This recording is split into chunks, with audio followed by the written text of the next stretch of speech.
So, good day everyone. Good day, Ma'am Bern. So, today I will discuss about malaria. So, what is malaria? Malaria is a mosquito-borne febrile disease caused by malaria parasites. Malaria, mala means bad and dia means air, is a protozoans infections. So, yung malaria daw is nanggaling siya sa wikang Italiano na malaria which is masamang hangin. So, nung unang panahon daw, naniniwala yung mga tao na yung malaria is galing lang siya sa masamang hangin or swampy areas. So, malaria is a disease caused by a members of the protozoans genus Plasmodium, a widespread group of protozoans that parasites affect the human liver and red blood cells. So, ang kanya namang causative agent is malaria is a disease caused by a parasites. Anopheles mosquitoes are the type of mosquitoes that transmit malaria from one person to another. Sa mode of transmission naman, vector transmissions, blood transfusions, and vertical transmissions. Sa vector transmission naman, once na yung anopheles is dumapo sa merong malaria, tapos dumapo ulit siya sa isang person, magkakaroon ng malaria yung other person. So, sa blood transfusion naman is kapag yung nag-donate ng blood is merong malaria, pwede magkaroon yung dinonate ng blood yung isang tao na pwede siya magkaroon ng sakit na malaria. So, sa vertical transmission naman is once na yung pregnant woman ay merong sakit na malaria, pwedeng mahawa yung baby. So, next naman is yung pathogenesis.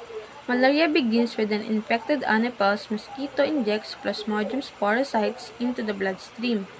These travel to the liver, multiply and release merozoites into the blood, where they infect red blood cells RBCS. Inside the RBCS, the parasites multiply, causing the cells to burst and spread more merozoites. This cycle leads to fever, chills, and anemia. In severe cases, especially with Plasmodium falciparum, infected RBCs stick to blood vessel walls, blocking blood flow and causing complications like cerebral malaria, kidney failure, respiratory distress. The immune responses also adds to the symptoms. So, yung malaria daw is nagsimula siya sa isang anopheles na female, which is nagakos siya ng Plasmodiums, lalo na yung sporocytes. So, kapag yung sporocytes na yun is nagpunta sa blood, so, kapag nasa blood na siya, mapunta siya sa ating liver. Kapag dumami siya, nag-release siya ng merozoites sa blood, which is infected yung red blood cell, which is yung RBCS.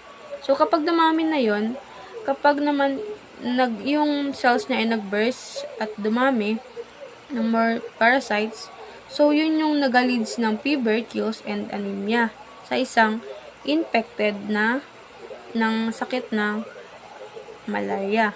So, sa severe cases naman, especially which is yung Plasmodium falciparum, kapag naman yung infected RBCS ay yung kanyang blood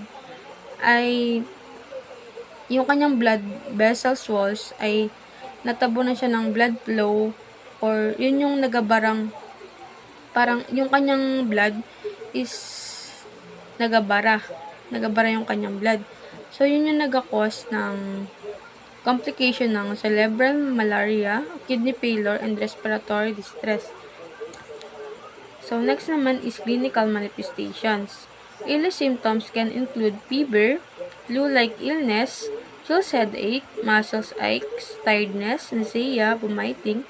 Diarrhea may also cure if not treated quickly. Sa severe symptoms naman, kidney failure, seizures, mental confusions, and also coma. So, sa laboratory diagnosis naman, which is yung microscopy, malaria parasites can be identified by examining under the microscope a drop of the patient's blood spread out as a blood smear on a microscope slide. Sa antigen detections, parasite nucleic acids are detected using polymerase chain reaction or PCR, although this technique may be more sensitive than blood smear microscopy. It is of limited utility for the diagnosis of acutely ill patients in the standard healthcare settings. So, next is Molecular detections. Malaria parasites can be identified by exaparasite nucleic acid are detected using polymerase chain reactions.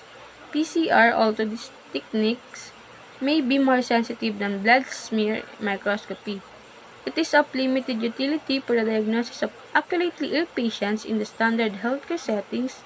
Mining under the microscope a drop of the patient's blood spread out as a blood smear on a microscopic slide. So, sa kanya namang treatment, patients with any manifestation of severe malaria should be treated promptly and aggressively in intravenous IV anti-malaria therapy. IV artemisinin is the only IV anti-malaria medications currently available in the United States. So, yung IV artemisinin na yan is available lang daw siya sa United States. So, initiate treatment for severe malaria immediately as it can progress to a fatal outcome rapidly. If your facility does not have IV artesunate in stock, obtain the medication as soon as possible and treatment with an oral antivirals under the medications arrives. So, yung prevention naman niya is, if traveling to any area where malaria spreads, talk with your healthcare provider about medications you could take prevent malaria. So, avoid areas with high mosquito activity, especially late evening and at night. This is when Anopheles mosquito that spread malaria bites. Use is a bug sprays approved by the Environmental Protection Agency or EPA. Wear protective clothing, and lastly, use bed nets sleeping under insecticides. So, yun lang. Thank you.